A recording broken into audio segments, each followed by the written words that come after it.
একাত্তরের দিনগুলি। জাহানারা ইমাম। পর্ব ৭। ২৫শে মার্চ, বৃহস্পতিবার, ১৯৭১।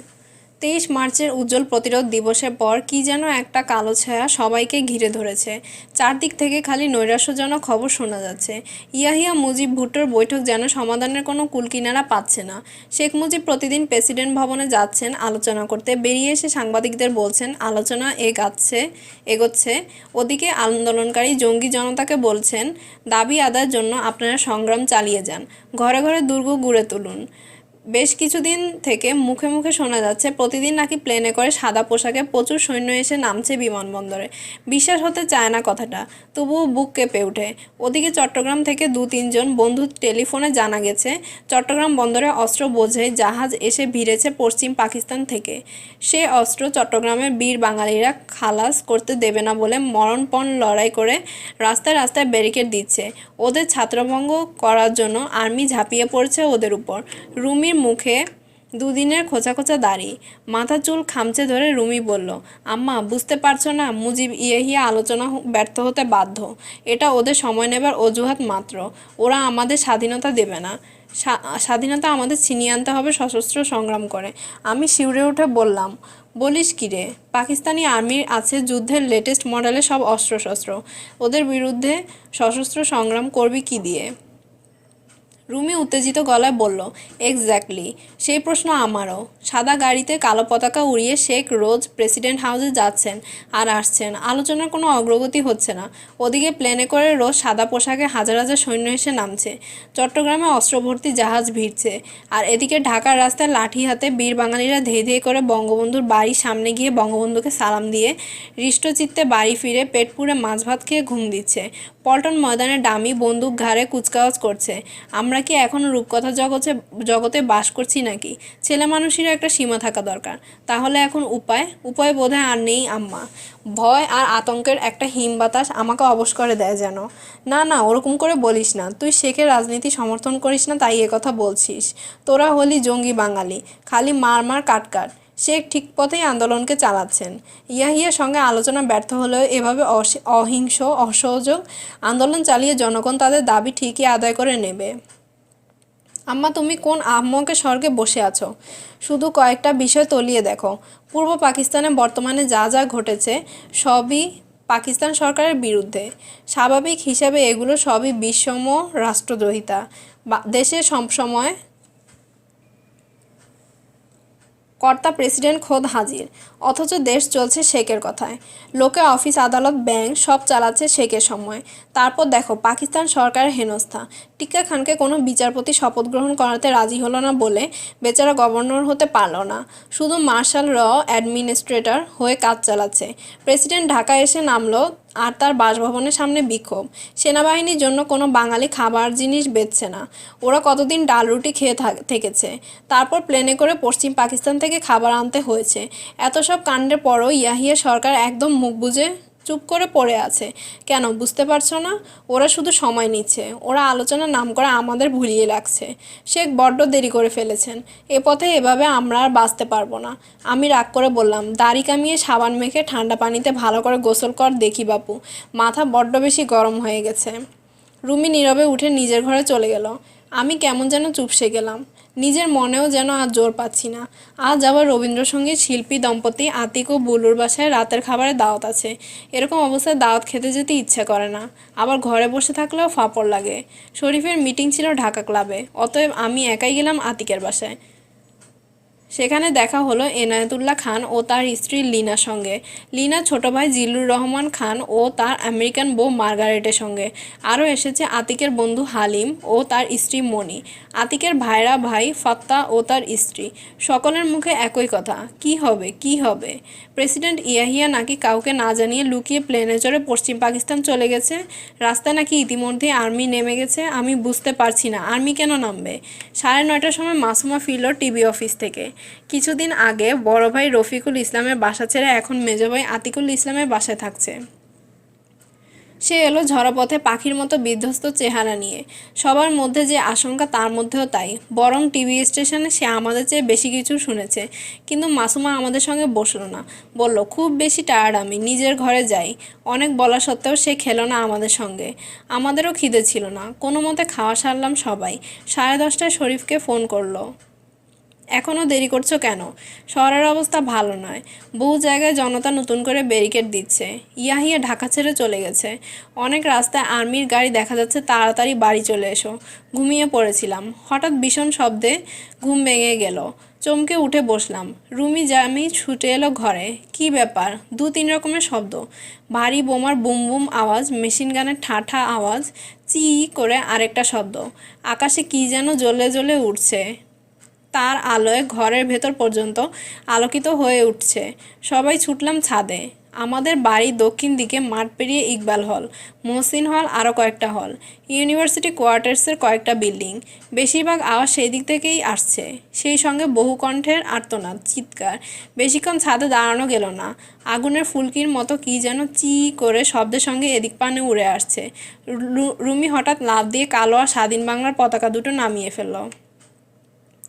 হঠাৎ মনে পড়ল একতলায় বারেক কাশেম ওরা আছে। হুড়হুড় করে সবাই নিচে নেমে গেলাম। রান্নাঘরের ভিতর দিকে উঠানের দিকে দরজাটা খুলতেই আমাদের অ্যালসেশিয়ান কুকুর মিকি তীর বেগে ঘরে ঢুকে আমাদের সবার পায়ে লুটিপুটি খেতে খেতে করুণ স্বরে আর্তনাদ করতে লাগলো। উঠানের দিকে মুখ বাড়িয়ে ডাকলাম, বারেক কাশেম। ওদের ঘরে দরজা খুলে বারেক কাশেম কাঁদতে কাঁদতে ছুটে এসে ঘরে ঢুকলো। আমি বললাম, তোমরা তোমাদের বিছানা নিয়ে এ ঘরে চলে এসো। মিকিকে কিছুতেই আর ঘর থেকে উঠানে নামানো গেল না। এত গোলাগুলি শব্দ ও ট্রেসার হাওয়ের নানা রঙের আলোর ঝলকানিতে সে দিশেহারা হয়ে গেছে। রুমি তার ঘাড়ে মাথায় হাত বুলোতে বুলোতে বলল, ভয় নেই মিকি, ভয় নেই। তুই আমাদের সঙ্গে উপরে থাকবি। তাকে উপরেও নেওয়া গেল না। কি এক মরণ ভয় ভীত হয়ে সে খালি কোণা খুঁজছে। শেষে সিঁড়ির নিচে ঘুপচি কোণটাতে কুণ্ডলি পাকিয়ে শুয়ে রইল। বাসার ঘরে ফোন তুলে দেখি ফোন ডেড। উপরে উঠে গেলাম, বাবার গলা শুনলাম। রুমি গিয়ে বাবার হাত ধরে মৃদু স্বরে তাকে কী কী যেন বলতে লাগলো। বাকি রাত আর ঘুম এলো না। আবার ছাদে গেলাম। দূরে দূরে আগুনের আভা দেখা যাচ্ছে। বিভিন্ন দিক থেকে গোলাগুলি, মেশিন গানের শব্দ আসছে। ট্রেসার হাওয়ি আকাশে রংবাজি করে চলেছে। দূর থেকে চিৎকার ভেসে আসছে। উত্তরে, দক্ষিণে, পূর্বে, পশ্চিমে সব দিকেই দূরে আগুনের স্তম্ভ ক্রমেই অস্পষ্ট ও আকাশচুম্বী হয়ে উঠছে। কারো মুখে কোনো কথা নেই। রুমি জামি নীরবে থমথমে মুখে সুতলির বাঁধন খুলে প্লাস্টিক ব্যাগ একে একে উপর করলো কোমরে। একটু করে ফ্ল্যাশ করে, খানিকটা অপেক্ষা করে, আবার ঢালে, আবার ফ্ল্যাশ করে। একসঙ্গে সব মাল মশলা ঢালে কমোডের নল বন্ধ হয়ে যাবে। জামি বাসন মাজা পাউডার দিয়ে 3-4 বার করে হামান দিস্তে দুটা মাজলো আর ধুলো। একবার ধুয়ে শুকে দেখে, আবার মাজে, আবার ধোয়ে। এ কাজ সেরে রুমি মার্কস অ্যাঞ্জেলসের বই, মাও সেতুংয়ের মিলিটারি রচনাবলী সব একটা প্লাস্টিকের ব্যাগে ভরলো। আমরা চিন্তা করতে লাগলাম কোথায় বইগুলো লুকানো যায়। মাটিতে পুঁততে চাইলে বইগুলো নষ্ট হয়ে যাবে। শেষে মনে পড়লো বারেকদের ঘরের পিছনের বাউন্ডারি ওয়ালের এক জায়গায় একটা কোটোর মতো আছে। প্রতিবেশী হেসাম সাহেবের বাউন্ডারির ওয়ালের দরুন এ কোটোটা সৃষ্টি হয়েছে। এখানে বইয়ের প্যাকেট ফেলে দিলে লুকানোও থাকবে, নষ্টও হবে না। ভোরের আলো অল্প একটু ফুটতেই রুমি সাবধানে গুড়ি মেরে ওখানে গিয়ে বইয়ের প্যাকেটটা রেখে দিল। তার উপর ফেললো কয়েকটা শুকনো নারকেলের পাতা। 26শে মার্চ, শুক্রবার, 1971। 6টার দিকে হঠাৎ কানে এলো খুব কাঁপা কাঁপা অস্পষ্ট গলার ডাক, আপা আপা। চমকে উঠে জানালা দিয়ে বাইরে তাকিয়ে দেখি বাগানের একটা জবা গাছের নিচে কুকরি মেরে বসে আছেন কামাল আতাউর রহমান। বিশ্ববিদ্যালয়ের বাংলা বিভাগে অনার্স পরীক্ষার্থী, মহসিন হলে থাকে। ছুটে নিচে নেমে গেলাম। দরজা খুলে উদ্ভ্রান্ত প্রায় অচেতন কামালকে তুলে নিয়ে ঘরে এলো রুমি জামি। ও সারা রাত হলের একতলার একটা বাথরুমে আরও 10-12টা ছেলের সঙ্গে লুকিয়েছিল। ট্রেসার হাওয়ের দরুন রাতে বেরোতে সাহস পায়নি। এখন সকালে আলো ফুটতে ট্রেসার হাওয়ে বন্ধ হয়েছে। ওরা বাথরুম ছেড়ে মাঠে বেরিয়ে খানাকন্দল, রেললাইন, পুরো এলাকাটা চার হাত পায়ে হামাগুড়ি দিয়ে পালিয়ে এসেছে। কামালকে সুস্থ করে রেডিও খুললাম। সূরা বাকারার পর খালি একটা বাজনেই 12 বাজছে। আমার প্রিয় একটা গান, কোকিল ডাকা পলাশ ঢাকা আমাদের দেশ ভাই রে, এই গানের সুরে তৈরি যন্ত্রসঙ্গীত। 7টার সময় পাশের ডাক্তার কে খানের বাড়ি গেলাম ফোন করতে। ওদের ফোনও ডেড। ক্রমে ক্রমে আমাদের রাস্তায় আরও সব বাড়ির লোকজন সাবধানে উকিঝুঁকি দিতে লাগলো। সবার মুখেই আতঙ্ক। সবাই সারা রাত জেগেছে। কেউ কিছু বুঝতে পারছি না কি হচ্ছে। সব বাড়ির ফোনই ডেড। বাড়ি চলে এসে খাবার টেবিলে বসে রইলাম, রেডিও সামনে নিয়ে। জামিকে বললাম, বারেককে সঙ্গে নিয়ে দাদাকে উঠাও, মুখ ধোয়াও, নাস্তা খাওয়াও। কাশেম যন্ত্রচালিতের মতো টেবিলে চা নাস্তা দিয়ে গেল। নাস্তা ফেলে সবাই চায়ের কাপ টেনে নিলাম। 9:30টার সময় হঠাৎ যন্ত্রসঙ্গীত বন্ধ হলো। শোনা গেল একটা রুক্ষ অবাঙালি কণ্ঠস্বর। প্রথমে উর্দু এবং পরে ইংরেজিতে বলল, পরবর্তী আদেশ না দেওয়া পর্যন্ত কারফিউ বলবৎ থাকবে। কারফিউ ভঙ্গ করে কেউ বাইরে বেরোলে কী শাস্তি তাও বলল। আর বলল মার্শাল র জারি করা হয়েছে। তার নিয়মকানুনগুলো এক এক করে বলে যেতে লাগলো। বেতার ঘোষকের উচ্চারণ তার নিয়মকানুনগুলো শুনে মনে হলো লোকটা সেপাই টাইপের কিছু হবে। সামরিক সরকার আর কাউকে হাতের কাছে না পেয়ে ওকে দিয়ে ঘোষণাগুলো করাচ্ছে। অনির্দিষ্টকালের জন্য কারফিউ, যা তাণ্ডব হচ্ছে চারদিকে। কারফিউ না দিলেও বাইরে বের হয়ে যায় কারসাধ্যি। গোলাগুলির শব্দ থামেই না, মাঝে মাঝে কমে শুধু। আগুনের স্তম্ভ দেখার জন্য এখন আর ছাদে উঠতে হয় না, দোতলার জানালা দিয়েই বেশ দেখা যায়। কালো ধোঁয়ায় রৌদ্রোজ্জ্বল নীল আকাশের অনেকখানি আচ্ছন্ন। মিকির কান্নায় অস্থির হয়ে উঠেছিল সবাই। ওর অ্যালসেসিয়ান চরিত্রই বদলে গেছে যেন। অবিশ্রান্ত গোলাগুলির শব্দে এই জাতের কুকুর, সাহসী কুকুর যে এরকম কাহিল ও উদ্ভ্রান্ত হয়ে পড়বে তা কে ভেবেছিল। ওকে কিছু খাওয়ানোও যাচ্ছে না। আমরা সবাই পালাপালা করে ওকে কাছে টেনে নিয়ে ওর গলা জড়িয়ে ধরে সুস্থির রাখার চেষ্টা করছি, কিন্তু কোনো ফল হচ্ছে না। বাবাকে নিয়েও হয়েছে মুশকিল। পাকিস্তানি সামরিক বাহিনী কেন, কী দোষে নিজের দেশের লোকজনকে মারছে তা ওকে বোঝাতে গিয়ে আমাদের সবার মুখ দিয়ে ফেনা উঠে গেল। আমার ভয় হচ্ছে ওর আবার ব্লাড প্রেশার না বেড়ে যায়। টেলিফোন বিকল, রেডিও পঙ্গু, বাইরে কারফিউ গোলাগুলির শব্দে চোটে প্রাণ অস্থির। বাইরে কি হচ্ছে কিছুই জানবার উপায় নেই। এক্ষেত্রে আমাদের একমাত্র প্রত্যক্ষদর্শী স্কুপ সংবাদদাতা কামাল আতাউর রহমান। সকাল থেকে আমাদের বারবার প্রশ্নে একই কথা বলতে বলতে কামালও যেন হাঁপিয়ে পড়েছে মনে হচ্ছে। আচ্ছা কামাল, রাত 12টার সময় তুমি কি করছিলে? আমি একটা প্রবন্ধ লিখছিলাম, বাংলা সাহিত্যের দেশপ্রেম, 27 তারিখের রেডিও প্রোগ্রামে পড়বার জন্য। কখন গোলাগুলির শব্দ শুনলে? ওই 12টার দিকেই, হয়তো 2-4 মিনিট পরে। আমার এক বন্ধু এসে বলল, তুই এখনও হলে রয়েছিস? জানিস না শহরের অবস্থা ভয়ঙ্কর খারাপ। আর্মি আসছে ক্যাম্পাস আটক করতে। আমি বাড়ি চললাম, তুইও বেরিয়ে যা। কিন্তু আমরা কেউই আর বেরোবার চান্স পেলাম না। তখনই কানে এলো ভয়ানক গোলাগুলির শব্দ। একটু পরেই চারদিক আলো হয়ে উঠতে লাগলো। একবার করে আলো জ্বলে আর গলিগুলো ছোটে। আমার ঘর ছিল 5 তলায়। তাড়াতাড়ি 1 তলায় নেমে এলাম। হাজী মহসিন হলের দক্ষিণ ইকবাল হল, তার ওপাশে SM হল।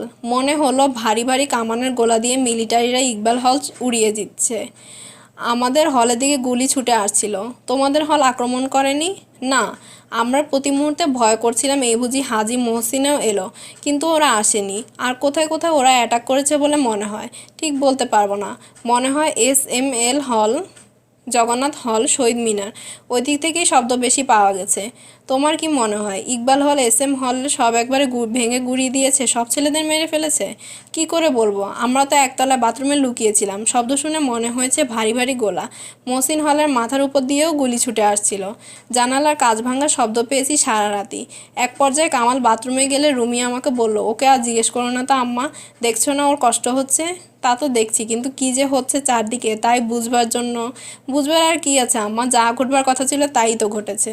চুপ করে রুমির দিকে তাকিয়ে রইলাম। রুমি চোখ ফিরিয়ে নিল। কাল রাত থেকে ও বিশেষ কথাবার্তা বলছে না, থম ধরে আছে। আমি ভাবছি রুমির কথাই ঠিক হলো। রুমি নিশ্চয়ই ভাবছে, কেমন জব্দ আম্মা, আহাম্মকে স্বর্গ থেকে তো ছিটকে পড়েছ তো। কাহাতক ঘরে বসে থাকা যায়। এক সময় উঠে সদর দরজা খুলে গাড়ি বারান্দায় গেলাম। আমাদের বাসার সামনের এই গলিটা কানা। এলিফ্যান্ট রোড থেকে নেমে এসে আমাদের বাসা পেরিয়ে বন্ধ হয়ে গেছে। ওই বন্ধ জায়গাটার উপর ডক্টর এ কে খানের বাড়ি। বন্ধ গলি হওয়ার মস্ত সুবিধা, এখানে বাইরের লোকের চলাচল বা ভিড় নেই। এই রাস্তার বাড়িগুলোর বাসিন্দারা আমরা। অনেক সময় গলির উপর দাঁড়িয়ে গল্প করি। গলিটা যেন আমাদের সকলের এজমালি উঠান। 1959 সালে এখানে বাড়ি করে উঠে আসার পর থেকে এদেশে যতবার কারফিউ পড়েছে আমরা বাড়ির সামনের এই গলিতে দাঁড়িয়ে বহু সময় গল্পগুজব করে কাটিয়েছি। আজ কিন্তু গাড়ি বারান্দা পেরিয়ে গলিতে পা রাখতে সাহস হলো না। গোলাগুলির শব্দ এখনও আকাশ ফাটছে। মাঝে মাঝে কুকুরের চিৎকার কানে ভেসে আসছে। এই সঙ্গে মনে হচ্ছে যেন মানুষেরও চিৎকার খুব অস্পষ্ট, নাকি আমারই ভুল। এত বিরামহীন গোলাগুলির পরও কোনো মানুষ কি বেঁচে আছে চিৎকার দেওয়ার জন্য? আশ্চর্যের ব্যাপার, একটা কাক চিলকি কোনো পাখির ডাক নেই। বাউন্ডারি ওয়ালের ওপাশে শরীর রেখে শুধু মুখটা বাড়ালাম গেটের বাইরে। বাঁ দিকে তাকালাম মেইন রোডের পানে, জনশূন্য রাস্তা। অনেকক্ষণ তাকিয়ে থাকলে হয়তো সৈন্যভর্তি জিপ বা ট্রাক চলে যেতে দেখব, কিন্তু দরকার নেই তা আমাদের দেখে। আমার মুখোমুখি বাসাটা হোসেন সাহেবের। উনি খোলা দরজা ঠিক ভিতরেই চেয়ারে একবার বসছেন, আবার উঠে বারান্দায় আসছেন, আবার তাড়াতাড়ি ভিতরে চলে যাচ্ছেন। বাঁ পাশে ডক্টর রশিদের বাড়ি। উনিও অস্থিরভাবে ঘর বারান্দা করছেন, এখান থেকে দেখা যাচ্ছে। ফিরে ঘুরে ঢোকার মুখে গাড়ির দিকে নজর পড়তে আটকে উঠলাম। কাজ জুড়ে জ্বলজ্বল করছে সেই স্টিকার, এক একটি বাংলা অক্ষর, এক একটি বাঙালি জীবন। দ্রুত ঘরে ঢুকে রুমিকে বললাম, রুমি শিগগির গাড়ির স্টিকারটা উঠিয়ে ফেল। ঠিক সন্ধ্যার মুখে কারেন্ট চলে গেল। বাহ, বেশ, এবার 16 কণা পূর্ণ হলো। গোলাগুলির শব্দ একটু কমেছে বলে মনে হলো। মিকিও যেন একটু ধাতস্থ হয়েছে। ঘর থেকে বেরিয়ে উঠানের এক পাশে ঢাকা জায়গা তার নিজস্ব জলচকিটায় গিয়ে বসেছে। সামান্য কিছু খেয়েছেও। আমি 4-5টা মোমবাতি বের করে একতলা দোতলায় 3-4 জায়গায় বসিয়ে দিলাম। আজ সারাদিন বারে কাশেম আমাদের চারপাশেই ঘোরাঘুরি করেছে। সন্ধ্যের সময় বারে কাশেমকে বললাম, তোরা এখনই তোদের বিছানাপত্র এনে গেস্ট রুমে রাখ। অন্ধকারে উঠানে বেরিয়ে কাজ নেই। ওরা কৃতজ্ঞ মুখে দৌড়াদৌড়ি করে বিছানাপত্র এনে রেখে আমাদের কাছাকাছি মাটিতে এসে বসলো। মনে হলো আমরা সবাই নুহের নৌকায় বসে আছি। বাড়িতে একটা ভালো রেডিও নেই। এবার 20শে ফেব্রুয়ারি শেষ রাতে আমরা বাড়িশুদ্ধ সবাই বাইরে ছিলাম।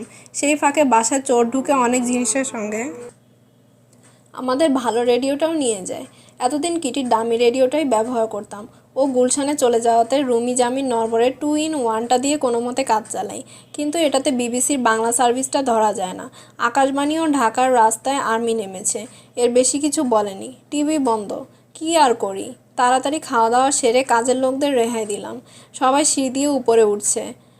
হঠাৎ রুমি থমকে দাঁড়ালো। মিকির কোনো সাড়াশব্দ নেই যে, একেবারে নর্মাল হয়ে গেছে মনে হচ্ছে।